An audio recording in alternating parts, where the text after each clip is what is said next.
നിരീശ്വരവാദിയായിട്ടുള്ള ഒരു ഹിന്ദു പെൺകുട്ടി ഇസ്ലാം വിശ്വാസിയായിട്ടുള്ള ഒരു മുസ്ലിം ചെറുപ്പക്കാരനെ പ്രണയിക്കുന്നു. അങ്ങനെ അവരുടെ പ്രണയം തുടരുന്നു. അങ്ങനെ തുടർന്നതിന് ശേഷം ആ കുട്ടിക്ക് നേരിടേണ്ടി വന്നിട്ടുള്ള, പെൺകുട്ടിക്ക് നേരിടേണ്ടി വന്നിട്ടുള്ള കുറേയധികം കൗതുകകരമായിട്ടുള്ള അനുഭവങ്ങളെക്കുറിച്ച് കോയ ടോക്കിങ്ങിൽ, കോയ കോളിങ്ങിൽ ആരിഫ് ഹുസൈൻ തെരുവോത്തിൻ്റെ പരിപാടിയിൽ വീണ്ടും ഒരു പെൺകുട്ടി പ്രത്യക്ഷപ്പെട്ടിരിക്കുകയാണ്. അങ്ങ് അത് കേട്ടിട്ടുണ്ടാവും. ഇത്തവണ ഭാഗികമായിരിക്കില്ല എന്ന് ഞാൻ വിചാരിക്കുന്നു. മുഴുവനായിട്ടും കേട്ടിട്ടുണ്ടാവും. അതെ, എന്താണത് കേട്ടപ്പം തോന്നിയത്? അവിടെ ഇസ്ലാം മതത്തിലേക്ക് വരണമെന്ന് പറഞ്ഞപ്പോൾ ഉടനടി പറഞ്ഞത് ബ്രേക്കപ്പ് എന്നാണ്. അല്ല, എനിക്ക് ആ പെൺകുട്ടിയുടെ കേസ് ജെനുവിനാണോ ഇല്ലയെന്ന് എനിക്കിപ്പോഴും ഉറപ്പില്ല. കാരണം അത് ജെനുവിനാകാനുള്ള സാധ്യത കുറവാണെന്നാണ് ഞാനിപ്പോഴും വിചാരിക്കുന്നത്. കാരണം ആ പെൺകുട്ടിയുടെ രീതികൾ തന്നെ എനിക്ക് വളരെ ഇഷ്ടപ്പെട്ടു. പക്ഷേ സംഭാഷണവും എനിക്ക് വളരെ ഇഷ്ടപ്പെട്ടു. കേൾക്കാൻ വളരെ എൻജോയബിൾ ആയതുകൊണ്ടാണ് ഗൗതം പറഞ്ഞ പോലെ ഞാൻ മുഴുവൻ കേട്ടത്. അപ്പോൾ അതിൽ ഒന്നാമത്തെ കാര്യം എന്ന് പറഞ്ഞാൽ അച്ഛൻ BJP-കാരനാണ്, മകൾ കമ്മ്യൂണിസ്റ്റാണെന്നാണ് പറഞ്ഞത്. ഇനി അമ്മ എന്താണെന്ന് പറഞ്ഞിട്ടില്ല. അമ്മ ഇനി വല്ല RJD ആണോ ഇനി രാഷ്ട്രീയ ജനതാകളാണോ എന്താണെന്ന് നമുക്കറിയില്ല. പക്ഷേ പുള്ളിക്കാരി എത്തീസ്റ്റും ആണെന്നാണ് പറയുന്നത്. അപ്പോൾ എത്തീസ്റ്റ് ആയിട്ടുള്ള ആൾ ചെന്നിട്ട് എന്ത് ചെയ്യുന്നു, ഒരു മുസ്ലിം പയ്യനോട് പ്രണയം തോന്നുന്നു. അപ്പോൾ അവൻ്റെ രൂപഹാദികൾ വെച്ചിട്ട് അവനൊരിക്കലും പുറമേ ജാതിയോ മതമോ ഒന്നും കാണിക്കാത്ത ഒരാളാണ്. പക്ഷെ അടുത്ത് കഴിഞ്ഞപ്പോഴേക്കുമാണ് അവൻ വളരെ ഒരു സ്ട്രോങ് ആയിട്ടുള്ള ബിലീവറാണ് എന്ന് മനസ്സിലാകുന്നത്, ഒരു ഇസ്ലാം മതക്കാരനാണെന്ന് മനസ്സിലാവുന്നത്. അപ്പോൾ ഭയങ്കര രസകരമാണ് ശരിക്കും അത്. ഇപ്പോൾ ഇവർ തമ്മിൽ നിരന്തരമായി പിന്നെ തർക്കങ്ങൾ ഉണ്ടാവുകയാണ്. പ്രണയമാണ്, പക്ഷെ പ്രണയത്തിനിടക്ക് മതവും അതുപോലെ വിശ്വാസവും ഒക്കെ ആയിട്ട് ബന്ധപ്പെട്ട് തർക്കങ്ങളുണ്ടാവും. പുള്ളി ചോദിക്കണം മതം മാത്രമേ സംസാരിച്ചിട്ടുള്ളൂ എന്ന് ചോദിക്കുന്നു. അപ്പോൾ ശരിക്കും പറഞ്ഞാൽ അത് ഒന്നായി തന്നെ അഭിപ്രായം. കാരണം വേറെ സംസാരിക്കാൻ സമയം കിട്ടിയില്ലല്ലോ. അപ്പോൾ അങ്ങനെയുള്ള ഒരു പ്രണയം ഉണ്ടാകുന്നത് തന്നെ വളരെ അത്ഭുതമാണ്. സാധാരണ നമ്മൾ വേറെ ഈ ഇക്കിളിപ്പെടുന്ന കാര്യങ്ങളല്ലാതെ വേറൊന്നും സംസാരിക്കില്ല സാധാരണ. അപ്പോൾ അങ്ങനെ സംസാരിക്കുന്നത്. അപ്പോൾ അപ്പോഴാണ് ഇവൻ മതത്തെക്കുറിച്ച് ഞങ്ങളുടെ മതം സൂപ്പറാണ്, ഞങ്ങളുടെ മതം ഗംഭീരമാണ്, ഞങ്ങളുടെ മതം ഇതാണെന്നൊക്കെ പറഞ്ഞു വന്നത്. അപ്പോൾ അതിലെനിക്ക് ഏറ്റവും രസകരമായിട്ടുള്ളൊരു കാര്യം എന്താ അറിയോ, ഈ മദ്രസ പീഡനങ്ങളെക്കുറിച്ച് അപ്പോൾ ഇവൻ്റെ അടുത്ത് പറഞ്ഞു. അപ്പോൾ ഇവൻ ഇതേവരെ മദ്രസ പീഡനങ്ങളെക്കുറിച്ച് കേട്ടിട്ടില്ല എന്നുള്ളതാണ്. അതായത് അങ്ങനൊരു സംഭവം ഇല്ലെന്നാണ് ഇവൻ എന്ത് ചെയ്യണം പറഞ്ഞു തന്നെ. അപ്പോൾ ഈ പെങ്കൊച്ചു പറയുന്ന ഒരു ഡയലോഗ് എന്നെ വല്ലാതെ ചിരിപ്പിച്ചു. ആ ചിരിപ്പിച്ചതെന്ന് വെച്ചാൽ, അങ്ങനെ ഇരിക്കുമ്പോഴാണ് ഭാഗ്യത്തിന് 2 പേര് മദ്രസയെ പീഡിപ്പിച്ച കഥ ന്യൂസ് പുറത്തു വരുന്നത്. 2 മദ്രസ അധ്യാപകർ. അപ്പോൾ പുള്ളിക്കാർ പറഞ്ഞ പാചകം എന്ന് വെച്ചാൽ അങ്ങനെ ഇരിക്കുമ്പോഴാണ് ഭാഗ്യത്തിന് ഒരു വാർത്ത വന്നത്, മദ്രസയിലൊരു പീഡനം നടന്നത്. ഇതേ നോക്കുമ്പോൾ 1 അല്ല 2 ഒന്ന്, അതായത് ഡബിൾ ധമാക്ക. ഒന്ന് ആലോചിച്ച് നോക്കുക. അപ്പം കൊച്ചി പറയുകയാണ്, അതായത് മദ്രസ എന്നിട്ട് അവനെ കണ്ട് പറഞ്ഞു. അങ്ങനെ ലാസ്റ്റ് ആയപ്പോഴേക്കും എന്ത് സംഭവിച്ചു എന്നറിയാം. അതാണ് ഏറ്റവും രസകരമായ കാര്യം. ഇതിൽ നമ്മൾ മറ്റേ ലവ് ജിഹാദൊന്നുമില്ല. അവൻ്റെ വീട്ടിൽ പോയി തർക്കിക്കാൻ തുടങ്ങിയത് നമ്മുടെ മതത്തിലും ചില കുഴപ്പങ്ങൾ ഉണ്ട് എന്ന് പറഞ്ഞ് തർക്കിക്കാൻ തുടങ്ങി എന്നുള്ളതാണ് പറഞ്ഞത്. സത്യം പറഞ്ഞിട്ടുണ്ടെങ്കിൽ കുറച്ച് നാൾ കൂടി അത് നീണ്ടുപോയിരുന്നെങ്കിൽ അവരെ എത്തിയിസ്റ്റായി മാറിയത്. ശരിക്കും പറഞ്ഞിട്ടുണ്ടെങ്കിൽ ആരിഫ് ഹുസൈന് കനത്ത നഷ്ടമാണ് ഉണ്ടായിട്ടുള്ളത്. കാരണം അല്ലെങ്കിൽ ആരിഫ് ഹുസൈൻ്റെ കൂട്ടത്തിലേക്ക് ഒരാൾ കൂടി ആയാലേ മറ്റേ എസൻസ് ഗ്ലോബൽ ലവ് വന്ന് പങ്കെടുത്താൽ. ആരിഫ് ഹുസൈൻ തുടക്കത്തിൽ തന്നെ ചോദിക്കുന്നുണ്ട് ലവ് ജിഹാദിനി ആയോ എന്ന്. അല്ല, അതെനിക്ക് തോന്നുന്നത് നേരത്തെ ഇവർ സംസാരിച്ചിട്ടുണ്ടാവും. അല്ലെങ്കിൽ ഒരിക്കലും ഒരു പെൺകുട്ടി വിളിച്ച് സംസാരിക്കുമ്പോൾ അറിയായിരിക്കും. അപ്പൊ സംസാരിച്ചിട്ടുണ്ട് ലവ്. ഇതിന്റെ അവസാനം പുള്ളി നമ്മൾ നേരത്തെ പറഞ്ഞത് ഇതില് എന്താണ്, ഇത് നമുക്കറിയില്ലല്ലോ, നമ്മളിത് കേക്ക് മാത്രമാണ് ചെയ്യുന്നത്. ആരാ പെൺകുട്ടി നമുക്ക് കേട്ടിട്ടില്ല. അപ്പോൾ എന്ത് സംഭവിക്കാം, അതിന്റെ ബാക്ക് സ്റ്റോറി പലതും ഉണ്ടാകാം. പക്ഷെ ഇത് ജെനുവിൻ ആണെങ്കിൽ അത് വലിയൊരു വിഷയമാണ്. അല്ല, ഇത് ജെനുവിൻ ആണെങ്കിൽ വിഷയമൊന്നുമില്ല. ഇതിപ്പോൾ കഴിഞ്ഞ കോളിലുണ്ടായ പോലെയുള്ള വിഷയമൊന്നും ഇതിനകത്തില്ല. ഇതിലിപ്പോൾ എന്താ, കാരണം കഴിഞ്ഞ കോളിൽ അവർ തമ്മിൽ കല്യാണം കഴിച്ചിരുന്നു, അവർ വലിയ പ്രശ്നത്തിലായിരുന്നു, അതൊക്കെ കൊണ്ട് അത് വിഷയമാണ്. അതിൽ നിയമപരമായ ഗാർഹിക പീഡനം ഒരുപാട് വിഷയങ്ങളുണ്ട്. ഇതിൽ വിഷയമൊന്നുമില്ല. ഇതിലെന്താ വിഷയം എന്ന് വെച്ചിട്ടുണ്ടെങ്കിൽ വളരെ ഇപ്പോൾ അത് ഹിന്ദുവിലോ ക്രിസ്ത്യനിലോ ഒക്കെ അത്തരത്തിലുള്ള ഹാർഡ് കോർ ആയിട്ടുള്ള ബിലീവേഴ്സ് ഉണ്ട്. മുസ്ലിംസിൽ ഇതിനും കൂടി കൂടുതലായിരിക്കും, ഒരു സംശയമില്ല. അപ്പോൾ അത് അവൻ ഹാർഡ് കോറായ ബിലീവറാണ്. അവൻ ശരിക്കും പറഞ്ഞാൽ അന്ധനായിട്ടുള്ളൊരു ബിലീവറാണ്. അവൻ ഒരുപാട് കാലം ഇത് സംസാരിച്ചിരുന്നു. അപ്പോൾ ഈ ആരിഫ് ഹുസൈൻ തെരുവത്തിനോട് ഈ പെൺകുട്ടിക്ക് തോന്നിയിട്ടുള്ള ഏറ്റവും വലിയ ബഹുമാനം എന്താണെന്നറിയോ, അവനോട് തർക്കിക്കാൻ വേണ്ട മെറ്റീരിയൽ സപ്ലൈ ചെയ്തുകൊണ്ടിരുന്ന പുള്ളിയാണ് ശരിക്കും പറഞ്ഞാൽ അതിൻ്റെ റോ മെറ്റീരിയൽ മൊത്തം സപ്ലൈ ചെയ്തുകൊണ്ടിരുന്നത്. അതുകൊണ്ടാണ് താങ്കളെ എനിക്ക് കാണണം എന്ന് വിചാരിച്ചു എന്ന് പറഞ്ഞാൽ. പിന്നെ ഈ പെൺകുട്ടിയുടെ കേസിൽ പെൺകുട്ടി മറ്റേ തളി ക്ഷേത്രത്തിന്റെ അടുത്തുള്ള ടൗൺ ഹാളിൽ പുള്ളി വന്നതറിയാം, അന്ന് കാണണം എന്ന് വിചാരിച്ചു എന്നാണ്. എന്ന് പറഞ്ഞാൽ അതിന്റെ അടുത്ത് എവിടെയെങ്കിലും ഉള്ള ആളായിരിക്കും. ഇത് മലബാർ പ്രദേശമാണ്, അങ്ങനെയുള്ള ഒരാളാണ്. അപ്പോൾ ഏറ്റവും വലിയ തമാശ ഇതിന്റെ ഒരു ഡേഞ്ചർ എന്താണെന്ന് വെച്ചാൽ, ഞാൻ പറഞ്ഞുകൊണ്ടിരിക്കുന്ന ഒരു കാര്യം കൂടി അതിനകത്ത് പ്രൂവ് ചെയ്യാൻ പറ്റിയെന്ന് പറയുന്ന ഒരു കാര്യമുണ്ട്. അതെന്താന്ന് കൂടി അറിയോ, എത്തീസ്റ്റ് ആയിരുന്ന കമ്മ്യൂണിസ്റ്റ് ആയിരുന്ന ഒരു പെൺകുട്ടി ഒക്കെ ഇവനെ പറഞ്ഞ് തിരുത്തുകയും ഇവന്റെ ഉള്ളിൽ ആശങ്കകളൊക്കെ വിതക്കുകയും ചെയ്തു. പക്ഷേ ഏറ്റവും ഒടുവിൽ എന്ത് സംഭവിച്ചു എന്ന് വെച്ചാൽ ഉള്ളിൽ കുറെ ചോദ്യങ്ങളുണ്ടാക്കി.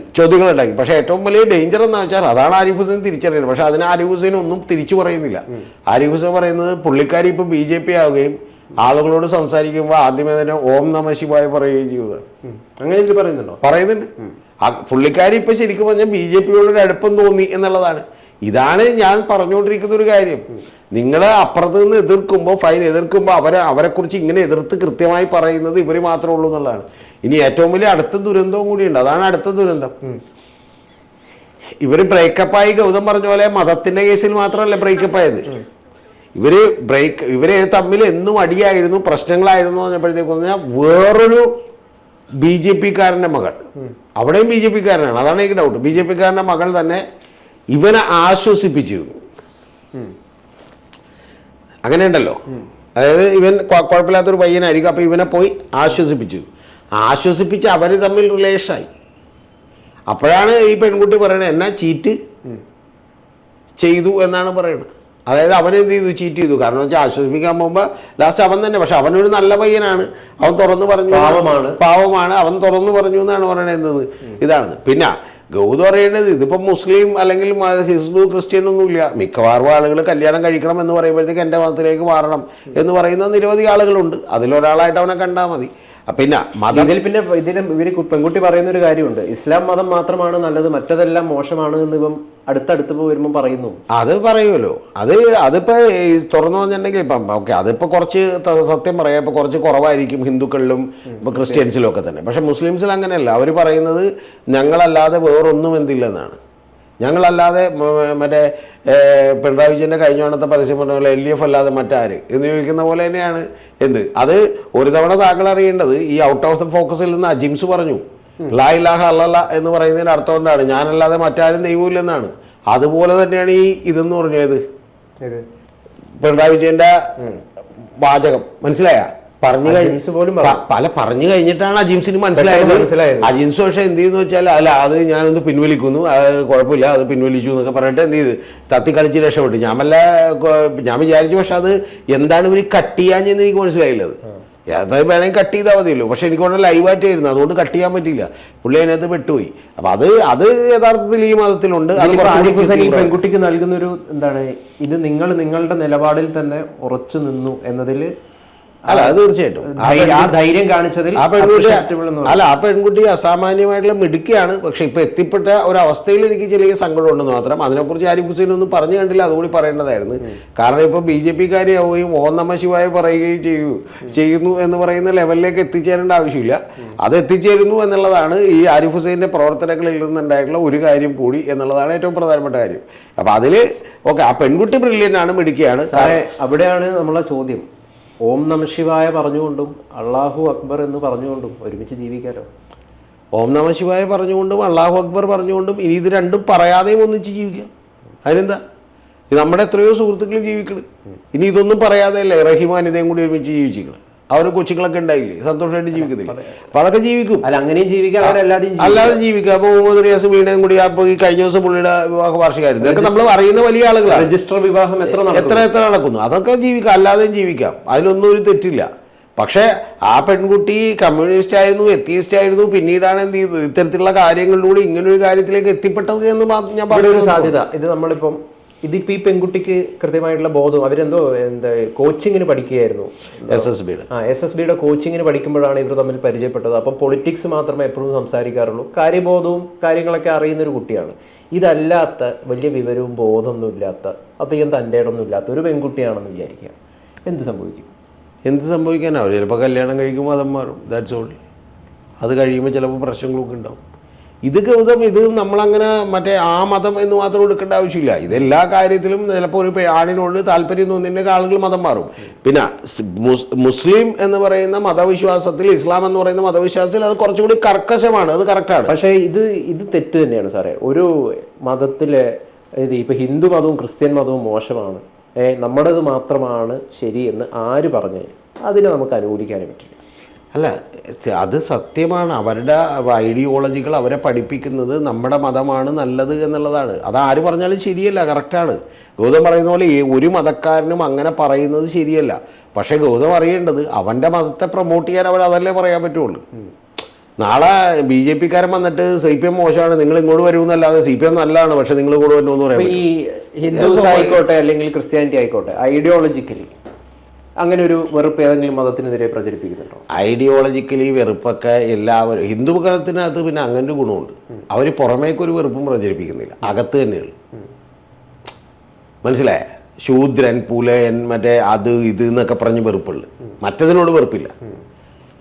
മനസ്സിലായി? ഇപ്പം ഈ വൈക്കത്തെ ക്ഷേത്രത്തിലോ അല്ലെങ്കിൽ ഏതെങ്കിലും ക്ഷേത്രത്തിൻ്റെ ചുറ്റും കൂടി മറ്റേ മുസ്ലിമിനോ ക്രിസ്ത്യനോ നടക്കാൻ പാടില്ല, അത് അവർ പറയില്ല. അത് അത്രയും ജെനുവിനാണ് അവർ. പക്ഷെ ഒറ്റ കാര്യമുള്ളൂ, അകത്തെല്ലാ പോക്കൃത്തിനും. ഒരു കാലത്ത് അതൊക്കെ ഉണ്ടായിരുന്നു, ഇനി കുറെ മാറി, ഇനി മാറാൻ ഒരുപാട്. ഒരു കാലത്തൊന്നും അല്ല, ഇപ്പോഴും ഉണ്ട്. ഒരു കാലത്തെന്നൊക്കെ വെറുതെ പറയണേണ്, ഇപ്പോഴും സത്യത്തിൽ അതുണ്ട്. അതൊക്കെ നമ്മുടെ തോന്നലാണ്. പിന്നെ പഴയ പോലെ പിന്നെ നടക്കണ്ടെന്നൊന്നും പറയാൻ പറ്റില്ല, കാരണം അവർക്ക് നല്ല ആരോഗ്യം, അവർക്ക് നല്ല ജാതിബോധം അല്ല, ഇപ്പൊ നടക്കണ്ടെന്നൊന്നും പറയാൻ പറ്റില്ല. അവർക്ക് നല്ല ആരോഗ്യമുള്ളവരാണ്, അവരാണ് മണ്ണി പണിയെടുക്കുന്നത്. ഇവരൊക്കെ പേനൊന്നും അവരത് മുട്ടുകാലിൽ പിടിക്കും, അതുകൊണ്ടാണ് പറയാത്തത്. അപ്പൊ ജാതീയത ഉണ്ടെന്നാണോ പറയുന്നത്? ജാതീയത ഇല്ല, ജാതീയത ഇല്ലേ കേരളത്തിൽ? ഉത്തരേന്ത്യയിലല്ല, കേരളത്തിലുണ്ട്. കേരളത്തിൽ 101% ഉണ്ട്. അങ്ങനെയാണെങ്കിൽ താങ്കളൊന്ന് പറഞ്ഞ ശബരിമലയിൽ മറ്റേ മേൽശാന്തിയാകാൻ പറ്റുമോ ഒരാൾക്ക്? പുരോഗമന നാടാണല്ലോ, ഇപ്പം ശബരിമലയിൽ മേൽശാന്തിയാകാൻ പറ്റും. അപ്പം അതൊക്കെ ഇപ്പോഴും ഉണ്ട്.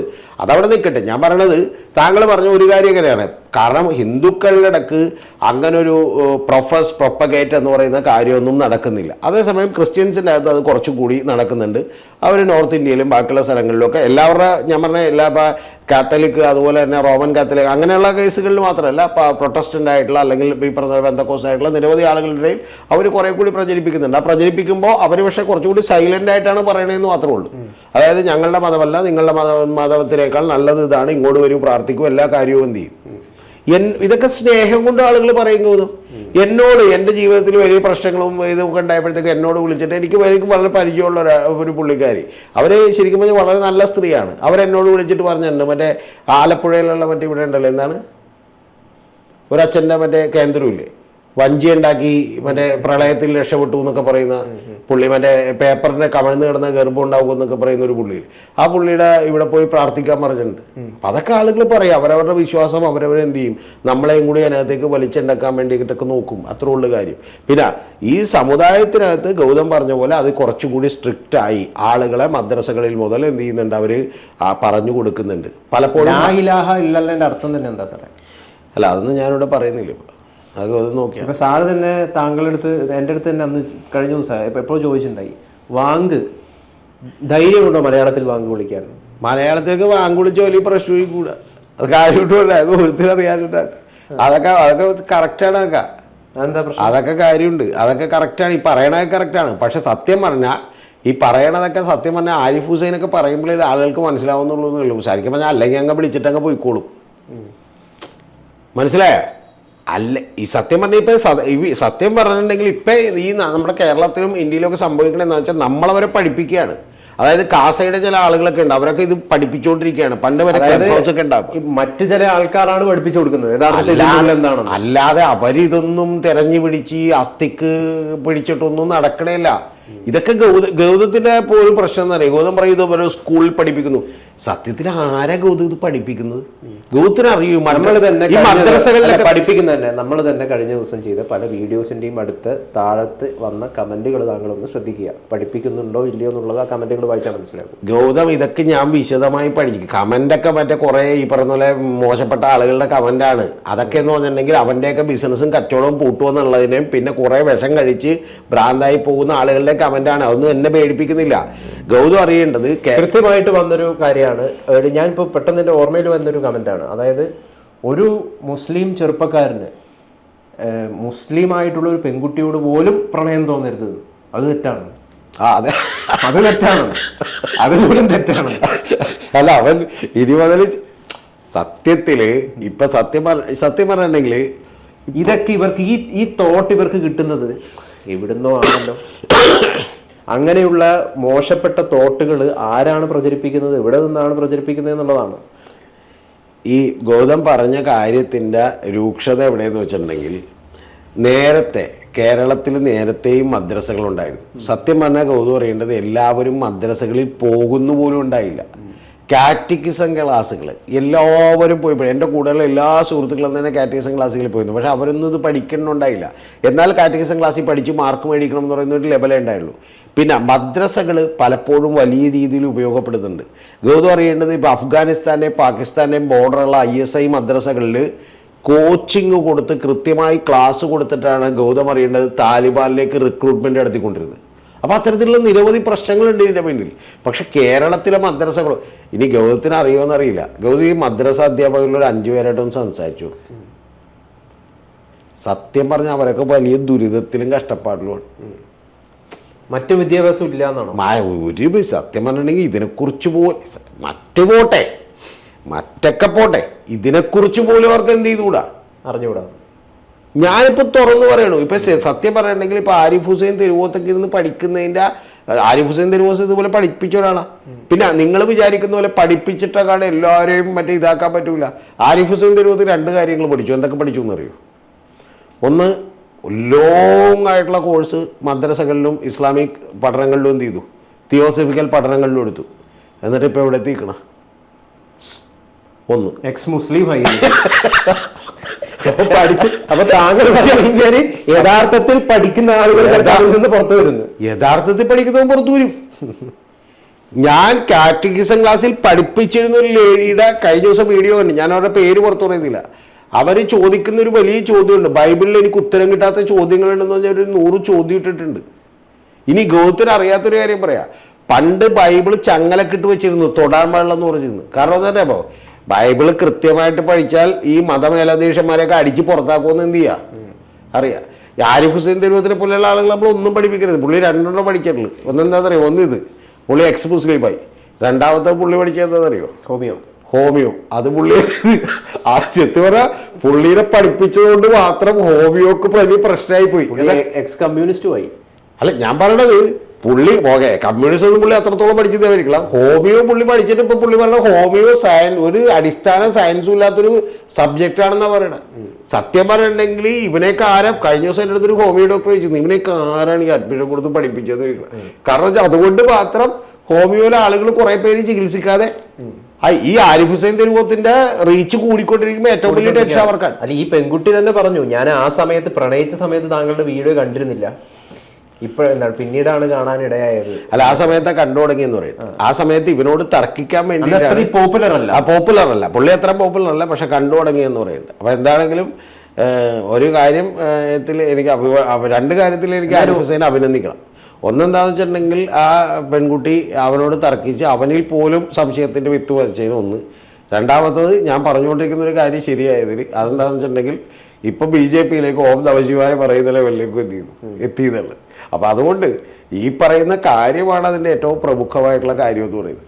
പിന്നെ ഇനിയും ഇതുപോലെയുള്ള അടുത്തത് എന്ത് ചെയ്തേക്കും പക്ഷേ അവസാനം പറയുന്ന ഒരു കാര്യമുണ്ട്, ഇത് ഫാബ്രിക്കേറ്റഡ് അല്ല, ഇത് കൃത്യമായിട്ട് അത് അവർ പറയുന്നുണ്ട്. ഇത് ഫാബ്രിക്കേറ്റഡ് അല്ല, ഇത് റിയൽ സ്റ്റോറിയാണ്. നമ്മൾ കഴിഞ്ഞ വീഡിയോയിൽ ഉന്നയിച്ച ഒരു കാര്യമാണ് ഇത് ഫാബ്രിക്കേറ്റഡ് ആവാനുള്ള സാധ്യത ഉണ്ടോന്നുള്ളത്. ഈ വീഡിയോയിൽ അവർ പറയുന്നുണ്ട്. ഞാൻ പറയുന്നത് ഇത് ഫാബ്രിക്കേറ്റഡ് അല്ല എന്ന് പറഞ്ഞാൽ ഇപ്പോഴും ആരിഫ് ഹുസൈൻ പറയുന്ന കാര്യം കേട്ടിട്ട് എനിക്ക് 100% വിശ്വാസമില്ല. എന്താ കാര്യം എന്നറിയോ? ആരിഫ് ഹുസൈൻ കോളിങ്ങിന് വേണ്ടി ഒരു നമ്പർ വെച്ചേക്കണേ. ആ നമ്പറിലേക്ക് വിളിക്കുന്നവരൊക്കെ എവിടത്തുകാരാണ് എന്താണെന്നൊക്കെ പുള്ളിക്ക് പോയി അന്വേഷിക്കാൻ പറ്റുമോ? അപ്പൊ ഗൗതത്തിനോ രതീഷ് ചക്രവാണിയോ ഇങ്ങനെ ഓർഗനൈസ്ഡ് ആയിട്ട് ഒരു 10 പേരെ കൊണ്ട് വിളിപ്പിച്ച് എന്ത് ചെയ്യില്ല. പക്ഷെ നമ്മളതൊരു സംഭാഷണത്തിലൂടെയൊക്കെ കടന്നു പോകുമ്പോഴേ അല്ല എനിക്കതിൽ സംശയമുണ്ട്. ഞാനിപ്പോൾ അതിനെ പോയിന്റ് ബൈ പോയിന്റ് ആണെങ്കിൽ പറയാം, ഒരുപാട് സംശയമുണ്ട്. ഒന്നാമത്തെ കാര്യം, ആദ്യം തന്നെ ആരിഫ് ഹുസൈൻ ചോദിക്കുന്നുണ്ട് ലവ് ജിഹാദിരി ആണോ എന്ന് ചോദിക്കട്ടെ. ഒന്ന്. രണ്ടാമത്തത്, ആ കുട്ടി അങ്ങനെ ഒരു ആദ്യം സംസാരിക്കുന്ന ഒരാളോടുള്ള ലെവലിലല്ല സംസാരിക്കുന്നത്. ഏറ്റവും ഒടുവിൽ ആ കുട്ടി ചോദിക്കുന്നുണ്ട് ഇത് പോകുമോ എന്ന് ചോദിക്കുന്നുണ്ട്. അപ്പോൾ ആരിഫ് ഹുസൈൻ ലൈവായിട്ട് മെയിൻ സ്ട്രീം ആയിട്ടുള്ള പല പരിപാടികളുടെയും നടക്കുന്നത് സ്ക്രിപ്റ്റിംഗ് ആണ് നേരത്തെ. അപ്പൊ എനിക്ക് ഇത് മനസ്സിലാവുന്ന ഒരു കാര്യം, ഇത് ഈ സമയം ഇവര് നേരത്തെ നമ്മൾ സംസാരിച്ചിട്ടുണ്ടാകും, ആ ഒരു സംഗതി ഉണ്ടാവും. പക്ഷെ ഈ കുട്ടിയുടെ സ്റ്റോറി മുഴുവൻ ഫേക്ക് ആണെന്ന്. അല്ല, സ്റ്റോറി ഫേക്ക് ഒന്നും ആയിരിക്കില്ല. കാരണം സ്റ്റോറി ഫേക്ക് ആണെങ്കിൽ ഞാൻ ആ കുട്ടിയെ കൊണ്ടൊരു അവാർഡ് കൊടുക്കണം. എന്താണെന്ന് വെച്ചിട്ടുണ്ടെങ്കിൽ അത് അത്രയും തന്മയത്വത്തോടുകൂടി പറഞ്ഞ് ഫലിപ്പിച്ചിട്ടുണ്ട്. പിന്നെ അദ്ദേഹം പറയുന്നത് ശരിക്കും പറഞ്ഞാൽ ആ കുട്ടിയെ ഒന്നുകൂടി വിളിക്കണമെന്നുള്ളതാണ്. ഞാനത് വിചാരിച്ചു. ഇതിൽ സാറ് നമ്മൾ നേരത്തെ പറഞ്ഞൊരു കാര്യമില്ല, ഇതിൽ യഥാർത്ഥത്തിൽ ഒരു അന്വേഷണം ആഭ്യന്തര വകുപ്പ് രമേശ് ചെന്നിത്തല ഉടനടി നടത്തുകയാണ് വേണ്ടത്. ഇത് ഫേക്ക് ആണെങ്കിൽ, ഇങ്ങനെ ചെയ്യുന്നത് ഫേക്ക് ആണെങ്കിൽ ആരിഫ് ഹുസൈൻ തെരുവത്തിനെ അറസ്റ്റ് ചെയ്യുകയാണ് വേണ്ടത്. ഒരു നടത്തൂ. നമ്മൾ ചെന്നിത്തലയോട് പറയുന്നത് എന്താണ് യഥാർത്ഥത്തിൽ ഇതിൽ സംഭവിക്കുന്നത്, ഒരു അന്വേഷണം നടത്തണ്ടേ? അല്ല, അന്വേഷണം നടത്തട്ടെ. അന്വേഷണം നടത്തണതിലൊന്നും ഒരു തെറ്റുമില്ല. പക്ഷെ ഞാൻ ഗൗതത്തിനോട് പറയാം, ഈ ചില ന്യൂസുകൾ ചില സമയത്ത് വരും എന്ന് നമുക്കൊരു ഇൻഡ്യൂഷൻ ഉണ്ടാവും. ഇപ്പം തുറന്ന് ഗൗതത്തോട് പറഞ്ഞാൽ ഇത്തരത്തിലൊരു ന്യൂസ് കേരളത്തിലേക്ക് പെട്ടെന്ന് വരുമെന്ന് ഞാൻ വിചാരിച്ചിരുന്നു. എന്ത് കേട്ടപ്പോഴാണെന്നറിയോ? പൂനെയിൽ മറ്റേ ഒരു കമ്പനിക്കകത്ത് ഇത്തരത്തിലുള്ള പ്രശ്നങ്ങളുണ്ടായി എന്ന് പറയുന്ന ഒരു ഇഷ്യൂ വന്നിരുന്നു TCS-ൽ. ആ TCS-ൽ ഞാനിപ്പോൾ ആ കമ്പനിയുടെ പേര് പോലും പറയേണ്ടതെന്ന് വെച്ചിട്ട് അവരെ നാണം കെടുത്തിട്ടുണ്ട്. ഇന്ത്യയിലെ ഏറ്റവും വലിയ കമ്പനിയാണ്, ലക്ഷക്കണക്കിന് ആളുകൾ വർക്ക് ചെയ്യുന്ന കമ്പനിയാണ്. വേറെ ഒരു സ്ഥലത്തും ഇങ്ങനൊരു പ്രശ്നവും കേട്ടിട്ടില്ല. നമ്മുടെ അടക്കം നിരവധി സുഹൃത്തുക്കൾ വർക്ക് ചെയ്യുന്നുണ്ട്, കോടിക്കണക്കിന് ശമ്പളം മേടിക്കുന്നവരുണ്ട്. പക്ഷേ ഗൗതം അറിയാൻ TCS-ൽ ഇത്തരത്തിലുള്ള പ്രശ്നം വന്നു. ഇതേപോലെ തന്നെ ഏതാണ്ട് ആ പ്രശ്നത്തോട് തന്നെ ചേർന്ന് നിൽക്കുന്ന ഒരു കാര്യമാണ്, ഒരു ഫാർമ കമ്പനിയിലാണ് എല്ലാവരും മുസ്ലിംസാണ് കൂടെ ഉള്ളത് എന്ന് പറഞ്ഞ് വന്നേക്കണത്. ആ സ്റ്റോറികൾ ഈ സമയത്ത് ഇങ്ങനെ കേരളത്തിലേക്ക് വരുന്നതിൻ്റെ പിന്നിൽ എനിക്ക് ശരിക്കും സംശയമുണ്ട്. അതുകൊണ്ട് ഗൗതം പറഞ്ഞ പോലെ അന്വേഷിച്ചിട്ട് കുറ്റക്കാരനാണെന്ന് കണ്ടെത്തിയാൽ ആർക്കെതിരെയും നടപടിയെടുക്കും. ഇപ്പം എന്താണ്, നാഗ്പൂരിൽ നിന്ന് മറ്റൊരു സ്റ്റോറി കൂടി വരുന്നുണ്ട്. ടൈംസ് ഓഫ് ഇന്ത്യക്ക് ഇപ്പം വലിയ രീതിയിൽ കണ്ടിട്ടുണ്ടാവും.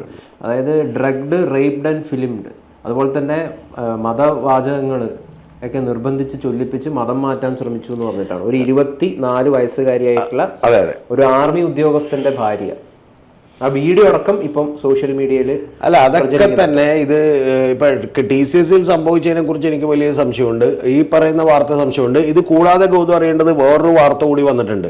അത് എനിക്ക് തോന്നുന്ന മറ്റേതോ സ്ഥലത്ത്, ഞാൻ എൻ്റെ ഓർമ്മയിലടുത്ത് പറഞ്ഞാൽ ഗോഹട്ടി എവിടെയാണ്, അവിടെയും ഇതുപോലത്തെ ഒരു വാർത്ത വന്നിട്ടുണ്ട്. പക്ഷെ ഇത്തരം വാർത്തകൾ ഗൗതം വരുന്ന രീതി എന്ന് പറഞ്ഞിട്ടുണ്ടെങ്കിൽ അത് ലോകത്തെവിടെയും ഇത്തരം വാർത്തകൾ വരികയും ആളുകളുടെ ഒരു മൈൻഡ് സെറ്റ് ചെയ്യപ്പെടുകയും ചെയ്യുന്നത് വലിയ പ്രധാനപ്പെട്ട കാര്യമാണ്. അതിന്റെ ഭാഗമായിട്ട് വരുന്നത്. ഇതിൽ അക്യൂസ്ഡ് ആയിട്ടുള്ള അയാസ് താജ് മദാരെ, അതൊരു ഫോർമർ സ്കൂൾ അധ്യാപകനായിരുന്നു. ഇതിലിപ്പോൾ ഈ പെൺകുട്ടി പറയുന്നത് എന്താണെന്ന് വെച്ച് കഴിഞ്ഞാൽ, rituals involving religious stands and repeatedly blew over her face before assaulting her. ആ വീഡിയോ ഇപ്പം പ്രചരിക്കുന്നുണ്ട്. അപ്പോൾ സാറ് പറഞ്ഞ പോലെ ഇതൊക്കെ വാസ്തവമാണെങ്കിൽ ഭയങ്കര പ്രശ്നമാണ്. എന്തായാലും വാസ്തവമാണോ എന്ന് കൃത്യമായിട്ട് അറിയാനായിട്ട് അന്വേഷണമാണ് വേണ്ടത്. ഈ കോയ കോളിങ്ങുമായി ബന്ധപ്പെട്ടിട്ട് ആഭ്യന്തര വകുപ്പ് ഒരു അന്വേഷണം നടത്തണം. അല്ല, നടത്തട്ടെ. ഈ 2 കോളുമായിട്ട് ബന്ധപ്പെട്ട അന്വേഷണം നടത്തട്ടെ, അതിലൊന്നും കുഴപ്പമില്ല. അന്വേഷണം നടത്തി ഇതിൻ്റെ പുറകിൽ ആരാണെന്ന് കണ്ടുപിടിക്കട്ടെ. ഒന്ന്, ആരിഫ് ഹുസൈൻ നിരപരാധിയാണ്, വിളിക്കുന്ന ആളുകൾ ഇത് ഓർഗനൈസ്ഡ് ആയി എന്നാണെങ്കിൽ അങ്ങനെ. അതല്ല, ഇത് ജെനുവിൻ ആണെങ്കിലും അന്വേഷിക്കപ്പെട്ടെന്ന് ഞാൻ പറയണം. കാരണം ഇപ്പം ഈ കോള് പോട്ടെ, ഇതിന് മുമ്പത്തെ കോള് ജെനുവിൻ ആണെങ്കിലും അന്വേഷിക്കപ്പെടണം. കാരണം കുട്ടി ആലുവയിലുള്ളതാണ്. ഇത് ശരിക്കും പറഞ്ഞാൽ ഇപ്പൊ ആരിഫ് ഹുസൈൻ തിരുവോത്തിന് ഇന്നലെ ഇത് ഉണ്ടാവുമ്പോൾ തന്നെ ശരിക്കും സ്പെഷ്യൽ ബ്രാഞ്ച് കണ്ട് അന്വേഷിക്കേണ്ടതാണ്. ജെനുവിൻ ആണെങ്കിൽ തന്നെ അന്വേഷിച്ച് കഴിഞ്ഞിട്ട് എന്തെങ്കിലും റിപ്പോർട്ട് പുറത്തു വരും. അതല്ല, ജെനുവിൻ ആണെങ്കിൽ അന്വേഷിച്ച റിപ്പോർട്ട് അല്ല, അത് പുറത്തു വന്നു കഴിഞ്ഞാൽ അത് ഈ നാട്ടിലുണ്ടാക്കാൻ പോകുന്ന പ്രശ്നം എന്താ? അല്ല, ജെനുവിൻ ആണ്. ഇല്ല, ഒരു പ്രശ്നവും ഇല്ലെന്നേ, ഒരു പ്രശ്നവും ഇല്ല. നാട്ടിലൊന്നും ഒരു കുഴപ്പമുണ്ടാവില്ല. വന്നിട്ട് ഈ പറയുന്ന പോലെ പറഞ്ഞാൽ മതി, പെൺകുട്ടിക്ക് ഇങ്ങനെ ഒരു അനുഭവം ഉണ്ടായി, അത് അവന്റെ മിസ്റ്റേക്ക് ആണ് എന്ന് പറഞ്ഞാൽ ഈ ഞാൻ പറയണത് ഇതിപ്പം ജെനുവിൻ ആണെങ്കിൽ, അങ്ങനെ ജെനുവിൻ ആണെന്ന് വിചാരിക്കുക, ജെനുവിൻ ആയിട്ട് റിപ്പോർട്ട് അന്വേഷിച്ചിട്ട് സത്യമാണെന്ന് പറഞ്ഞ് പുറത്തു വന്നു. താങ്കൾ എപ്പോഴും പറയുന്നത് പോലെ ഒരു കമ്മ്യൂണിറ്റിയെ മുഴുവൻ മോശക്കാരാക്കണമെന്നേ. നിങ്ങൾ ആ 50 പേരുണ്ടെങ്കിൽ 50 പേരും തൂക്കിക്കൊണ്ട് പോകുന്നേ, പോയി ജയിലിലിടുന്നേ. ഞാൻ PFIയുടെ ആളുകൾ അറസ്റ്റ് ചെയ്യണമെന്ന് പറഞ്ഞ് ഞാൻ PFIയെ അറസ്റ്റ് ചെയ്യണതിന് 3 കൊല്ലം മുമ്പ് ഞാൻ വീഡിയോ ചെയ്ത ആളാണ്. എനിക്കത് മേടിക്കാനുള്ള. അന്ന് ഇവിടെ PFI ഉണ്ടെന്ന് ആലോചിക്കണം. അതേ ആളുകൾ കൈവെട്ടിയെടുത്തവരാണെന്ന് ആലോചിക്കണം. അന്ന് ഞാൻ കൈ പോണെങ്കിൽ പോട്ടേന്ന് പറഞ്ഞ് വീഡിയോ ചെയ്ത ഒരാളാണ്. അപ്പൊ എനിക്കതിൽ പണിയൊന്നുമില്ല. PFIനെ അറസ്റ്റ് ചെയ്ത് ഈരാറ്റുപേട്ടയിലും അതുപോലെ തന്നെ വന്നിട്ട് ഈ പറയുന്ന പോലെ അവർ വെളുപ്പിന് അതിരാവിലെ വന്ന് ചാർട്ടർ ചെയ്ത ഫ്ലൈറ്റിൽ തൂക്കിക്കൊണ്ടുപോയപ്പോഴത്തേക്കും എന്ത് ചെയ്തല്ലേ. അപ്പൊ അതൊക്കെ ഞാൻ പറയണത്, അങ്ങനെയുള്ള ഫ്രിഞ്ച് ഗ്രൂപ്പുകൾ നാളെ ഹിന്ദുക്കളിലോ ക്രിസ്ത്യൻസിലോ മുസ്ലിംസിലോ ഉണ്ടെങ്കിലും അവർ തൂക്കിയെടുക്കണം. കാരണം എന്താ, നാളെ ഇനിയിപ്പോൾ നമ്മുടെ ഇതിലുണ്ടെങ്കിൽ തന്നെ നമ്മളാരെങ്കിലും വെറുതെ സംശയിക്കണ്ടല്ലോ. അതാണ് അതിന്റെ സിമ്പിൾ കാര്യം.